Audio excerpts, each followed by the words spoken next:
നമസ്കാരം. സോഡിയാക് മീഡിയയിലേക്ക് എല്ലാ പ്രേക്ഷകർക്കും സ്വാഗതം. 2024 ഡിസംബർ മാസത്തെ മകയിര നക്ഷത്രക്കാരുടെ നക്ഷത്രഫലമൊന്ന് പരിശോധിച്ച് നോക്കാം. മകയിര നക്ഷത്രത്തിൻ്റെ ആദ്യത്തെ 30 നാഴിക വരുന്ന ഇടവക്കൂറിലാണ്, ശേഷം 30 നാഴിക വരുന്നത് മിഥുനക്കൂറിലാണ്. അപ്പോൾ ഇടവക്കൂറുകാർക്ക് ജന്മത്തിലാണ് വ്യാഴം സഞ്ചരിക്കുന്നത്.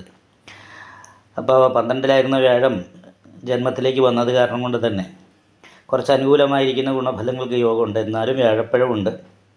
അപ്പോൾ വ്യാഴപ്പഴവിന് പരിഹാരമായിട്ട് വിഷ്ണു ക്ഷേത്രം നെയ്യുകളൊക്കെ ഭാഗ്യസുക്ത പുഷ്പാഞ്ജലിയൊക്കെ കഴിപ്പിച്ച് നന്നായിട്ട് പ്രാർത്ഥിക്കേണ്ടത് ആവശ്യമാണ്.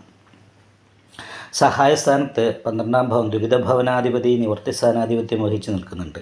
അപ്പോൾ ശൂന്യബലവാനായിട്ട് നിവർത്തി സ്ഥാനാധിപതി സഹായസ്ഥാനത്ത് നിൽക്കുന്നത് കൊണ്ട് സഹോദര ഗുണം കുറയുക, സഹായിക്കേണ്ട വ്യക്തികൾക്ക് സഹായിക്കാനായിട്ട് തോന്നാതിരിക്കുക, ഇങ്ങനെയുള്ള കാര്യങ്ങൾക്ക് സാധ്യതയുള്ള സമയമാണ്.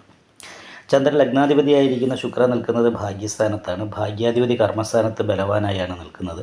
അതുകാരണം കർമ്മസംബന്ധമായിട്ട് അനുകൂലമായിരിക്കുന്ന ഗുണഫലങ്ങൾ അനുഭവിക്കാൻ യോഗമുണ്ട്. എങ്കിലും കണ്ടകശനിയുടെ ദോഷമുള്ള കാരണം കൊണ്ട് അയ്യപ്പ ക്ഷേത്രത്തിൽ നീരാഞ്ജനം വഴിപാട് ചെയ്യുക, അല്ലെങ്കിൽ എള്ളുതിരി കത്തിക്കുക, അല്ലെങ്കിൽ എള്ള് പായസം കഴിപ്പിക്കുക, നന്നായിട്ട് പ്രാർത്ഥിക്കുക.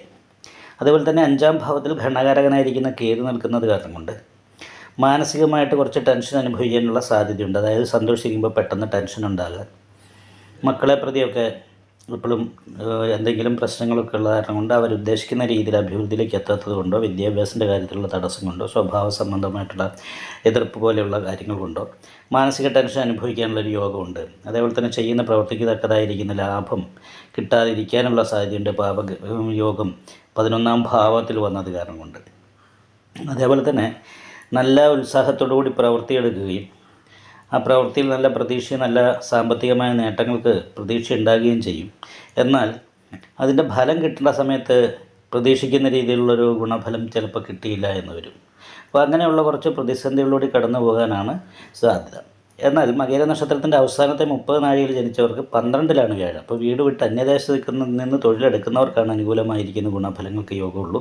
മാത്രമല്ല 4-ൽ കേതു ആയത് കാരണം കൊണ്ട് വീട് വിട്ട് നിൽക്കാനാണ് യോഗം. വീട്ടിൽ നിൽക്കുമ്പോൾ വിപരീത സ്വഭാവം, സന്തോഷിക്കുമ്പോൾ പെട്ടെന്ന് ടെൻഷൻ ഉണ്ടാകുക, മാനസികമായിട്ട് അനുകൂലാവസ്ഥ ഉണ്ടാകാതിരിക്കുക, കുടുംബ സംബന്ധമായിട്ടുള്ള പ്രശ്നങ്ങളുണ്ട്, മാനസികമായിട്ട് ടെൻഷൻ അനുഭവിക്കുക, ഇങ്ങനെയുള്ള കാര്യങ്ങൾക്ക് യോഗമാണ്. മാത്രമല്ല നിവർത്തി സ്ഥാനത്ത് നിൽക്കുന്ന സൂര്യൻ ഭാര്യയ്ക്ക് രോഗാവസ്ഥയോ ദേഷ്യം എടുത്തിട്ട് ഇങ്ങനെയുള്ള കാര്യങ്ങൾ വർദ്ധിക്കുകയോ ചെയ്യുന്നത് കാരണം കൊണ്ടുള്ള മാനസിക ടെൻഷൻ അനുഭവപ്പെടാനും സാധ്യതയുണ്ട്.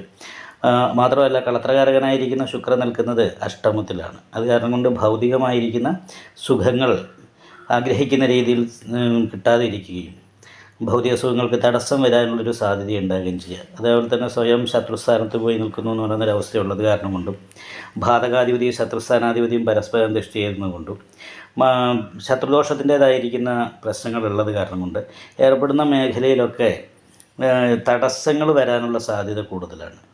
അപ്പം അതുമാത്രമല്ല, അവനവന് വേണ്ടപ്പെട്ടവരുമായിട്ട് ബന്ധപ്പെട്ട് തന്നെ ശത്രുദോഷം പോലെയുള്ള കാര്യങ്ങൾ ഉണ്ടാകുക, അവർക്ക് വേണ്ടപ്പെട്ടവർക്ക് മാനസികമായ അകൽച്ച ഉണ്ടാകുക, ഇങ്ങനെയുള്ള കാര്യങ്ങൾക്ക് യോഗമാണ്. അത് കാരണം ശത്രുദോഷ പരിഹാരമായിട്ട് ഗണപതി ഹോമം, നെയ്വിളക്ക്, വിഷ്ണു ക്ഷേത്ര യഥാശക്തി വഴിപാടൊക്കെ ചെയ്തിട്ട് നന്നായിട്ട് പ്രാർത്ഥിക്കുന്നത് ഉത്തമമാണ്. നിങ്ങൾക്ക് ഈ വീഡിയോ ഇഷ്ടപ്പെട്ടാൽ ലൈക്ക് ചെയ്യുക, നിങ്ങളുടെ അഭിപ്രായങ്ങൾ കമൻറ്റ് ചെയ്യാം.